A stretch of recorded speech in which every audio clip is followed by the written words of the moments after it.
ازيكم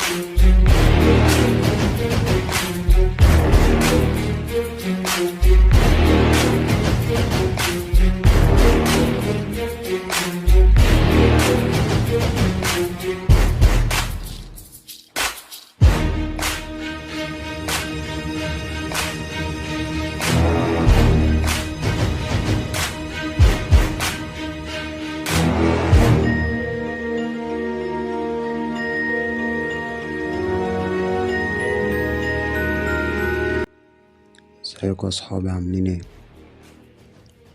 الحلقة اللي فاتت مهمة جدا عشان تعرف ازاي تثبت نكس والاندرويد عندك على الموبايل ويشتغل معاك بدون مشاكل، وكمان هتثبت الادوات اللي هي ادوات الايثيكال هاكينج، وهتتعلم ازاي تثبتها. كنا خدنا الميتاسبلويت كمثال على الادوات دي.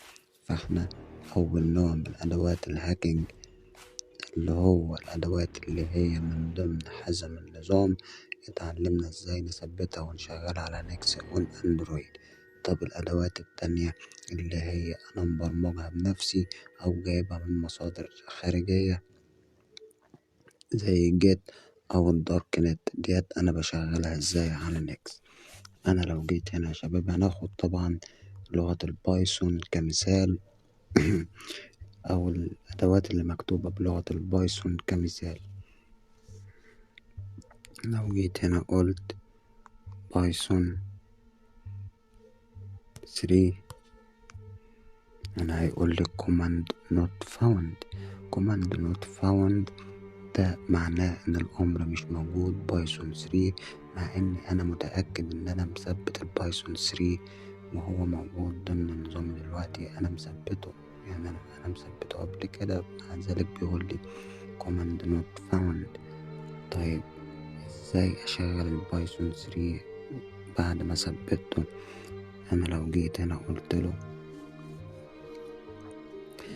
next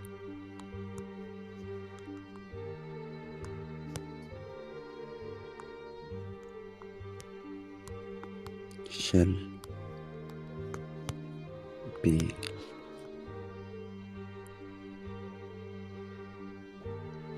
بايثون 3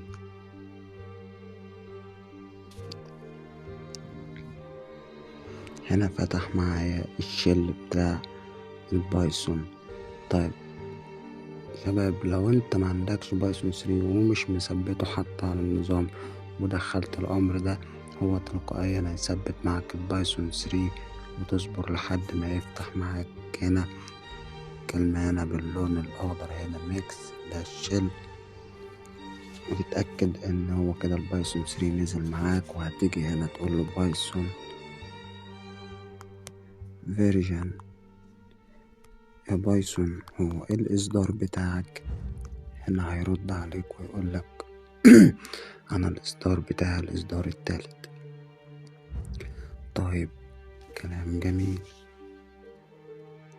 لو انا جيت دلوقتي عايز اتأكد ان هو بيشغل سكريبتات بايثون، هفتح محرر النانو وهفتح مثلا فسفس باي وهكتب اي كود بسيط print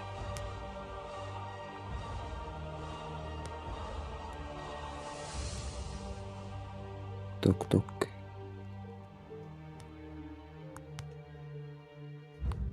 توك توك، وهقفل هنا اكس يس وهقول له طبعا فيسفس دوت باي بايثون 3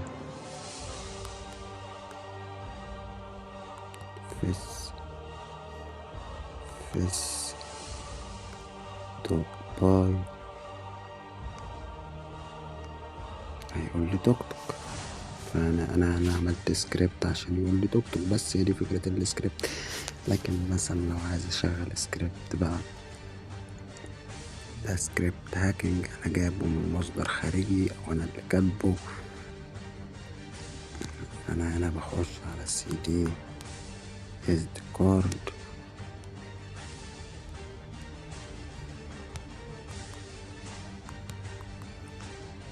طبعا يا شباب بالمناسبة ممكن انت وانت لما تيجي تقول مثلا انت عايز تدخل على الذاكرة الداخلية بتاعة الجهاز عندك، فهنا هيقولك مثلا ممكن يديك ايرور يقولك بريميشن ديند، يعني انت مش عاطيله صلاحيات. فانت هنا بتتأكد ان انت عاطيله صلاحيات كلها. تتأكد ان انت هنا في الأذونات تيجي الملفات والوسائط السماح بإدارة كل الملفات، بتتأكد ان انت مديله كل الصلاحيات. تمام. ده انت لو هتجيب سكريبت انت محمله عندك على الذاكرة الداخلية للجهاز، هنفترض مثلا سكريبت انت اشتريته ومحطوط عندك على الذاكرة الداخلية وعايز تفتحه، فهنقول هنا سي دي. فانا عايز اشوف الاول انا عندي هنا ايه الاس، فهفتح هنا. انا دلوقتي هجرب لك سكريبت اداة مكتوبة بلغة البايثون. طبعا انا قبل ما اشغل الاداة مسبقا لازم اكون عارف اللغة اللي الاداة هتشتغل بيها عشان اقدر اشغلها. طبعا لازم تكون عارف. تمام. فهقول هنا انا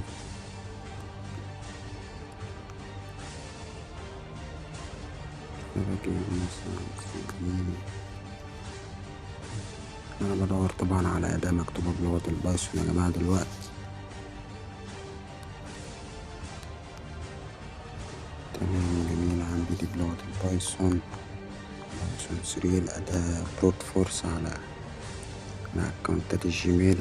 يا ريت محدش يطلبها مني، عشان مش عشان انا عايزها عليك انا اديك عينيا، بس عشان هي يا جماعة اداة فيك، يعني مش حقيقية، يعني مش هتطلع لك الباسورد صح. انا بس هكتفي ان انا استخدمها في الشرح، حتى انا مش عايزة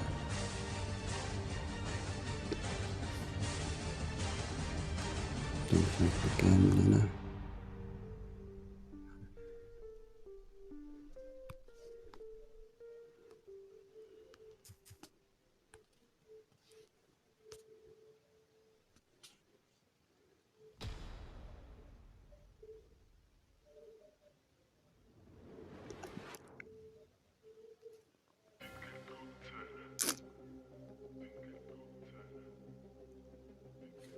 الأداة نفسها فيها مشكلة، لكن اللي انت تقدر ان انت تشغل اي سكريبت بايثون ده احنا حلينا مشكلته خلاص وبنشغل سكريبتات البايثون. لكن الأداة طالما فيها مشكلة دي قصة تانية. الأداة نفسها فيها مشكلة لكن انت بتقدر تشغل اي سكريبت.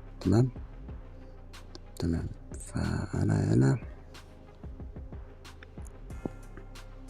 كنترول سي، ممكن نقول بايثون بس بايثون ونجرب.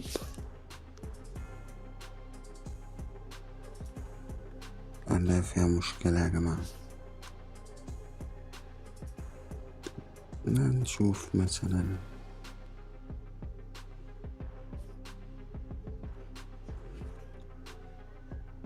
ما علينا، أداة فيها مشكلة، لكن هو هنا أنا قدرت إن أنا أشغل سكريبتات البايثون أو أدوات البايثون. تمام. وأقدر أبرمج أي أداة وأشغلها عندي هنا، مفيش أي مشكلة على نيكس أون أندرويد. تمام. فخلينا دلوقتي نشوف إزاي أحمل الأدوات من على موقع جيت. لو قلت هنا نيكس، لو جيت هنا قلت له جيت، انت عندك جيت؟ لا، هيقولي لا مفيش جيت. طب لو قلت له جيت فيرجن، اصدار الجيت، هيقول لي يا عم انت غبي ولا ايه؟ انت لسه سألني من شوية عندك جيت، قلت لك لا.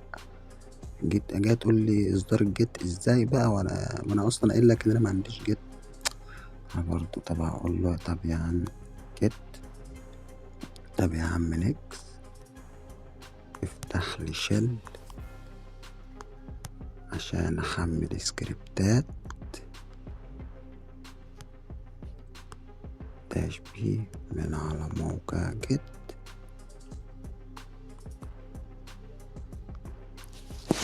طبعا لو الجيت مش متثبت عندي، هو تلقائيا هيثبتها وهيفتح لي الشل.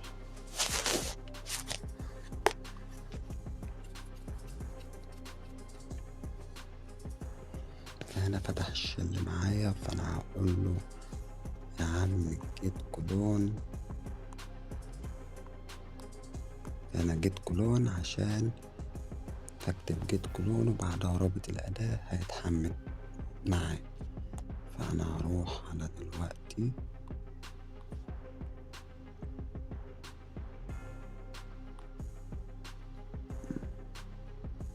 موقع جيت،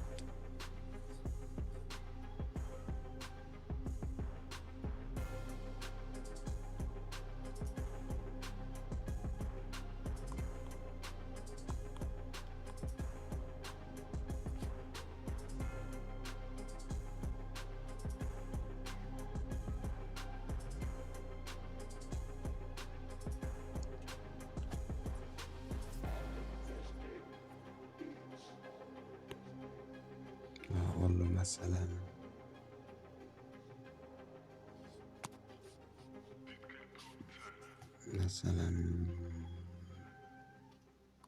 SQL map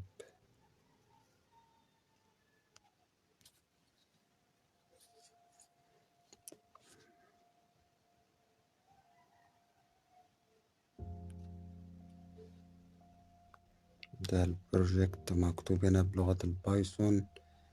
فأنا بجيب اللينك بتاع ال SQL map طبعا اهو، باخده كوبي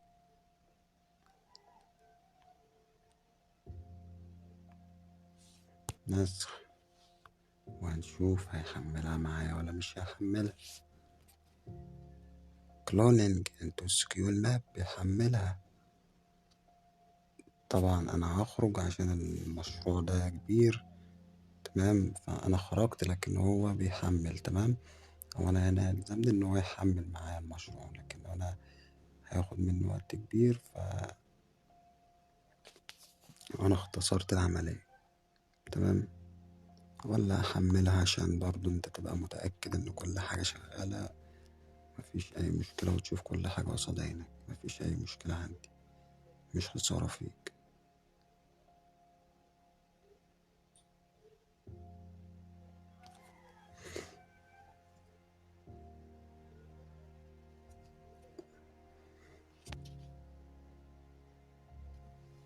ده ال SQL map طبعا أداة اكتشاف واستغلال ثغرات ال SQL.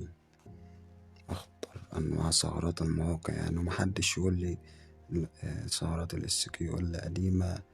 لغة ال SQL مستخدمة لحد دلوقتي في كتابة قواعد البيانات، فثغرات ال SQL موجودة لحد ما لغة ال SQL يخترعوا لها بديل تاني في كتابة قواعد البيانات.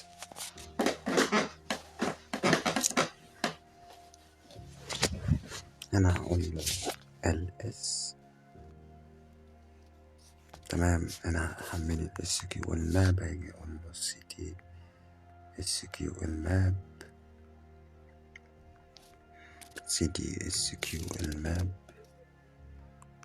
ls. فأنا عندي هنا SQL map baby.py، فلو قلت له بايثون 3 تعالى هنا افتح لي دي command not found بايثون. هنا عشان انا مش فاتح الشل بتاع البايثون زي ما اتفقنا. لو انت عارف مسبقا، لو انت عارف مثلا مسبقا ان انت هتحمل من على موقع جيت عشان تشغل اداة بلغة البايثون، فانت هتقول له next ده شل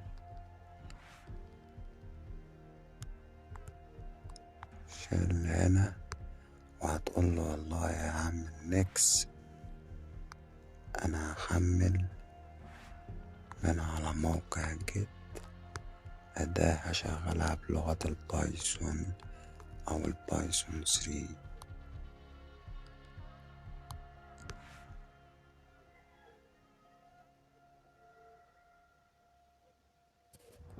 هنا الغلط اللي عندي تمام، هنا الغلط اللي عندي ده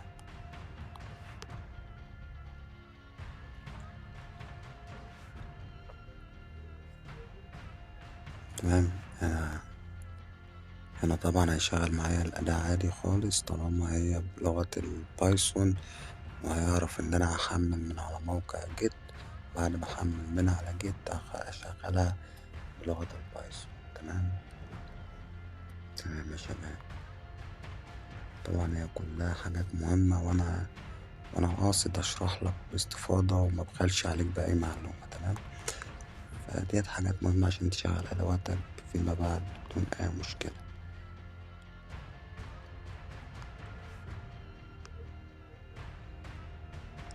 أنا بقول له يس طبعا بايثون 3 يا عم، البايثون 3 شغل لي والنبي. الأداة دي اسمها SQL map baby.py.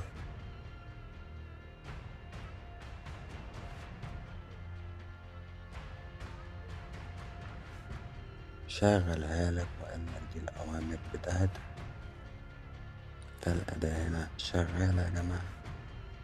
تمام، في حين لما نيجي نشرح الأداة طبعا هنشرح كل حاجة فيها. وبكده حلقتنا النهاردة تكون انتهت، واشوفكم على خير الحلقات اللي جاية. وياريت اللي عجبه الشرح واللي عجبه المحتوى ياريت ما يبخلش علينا باشتراك للقناة أو بلايك للفيديو. ولو عندك أي استفسار ياريت تسيبه في الكومنتات، بكون سعيد جدا وأنا برد على استفساراتكم. إلى اللقاء.